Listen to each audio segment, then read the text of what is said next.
ሰላም እንዴት ናችሁ? ዛሬ የሚያሳያችሁ እንዴት የዋትስአፕ ቻናል ክሬት እንደምናደርግ አሳያችኋለሁ። እስከ መጨረሻ አብራችሁን ቆዩ። ከዛ ወደ ዋትስአፕ አፕ ላይ እንገባለን። ከገባን በኋላ አፕዴት የሚላል እሷን እንጫናለን። ከዛ በመቀጠል እዚህ ክሬት ቻናል የሚላል እሷን እንጫናለን። ከዛ ኮንቲኒው የሚለውን እንጫናለን።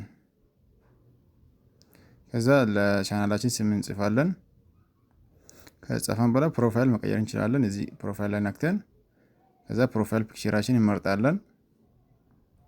ከመረጠን በኋላ ቹዝ የሚለውን እንጫናለን።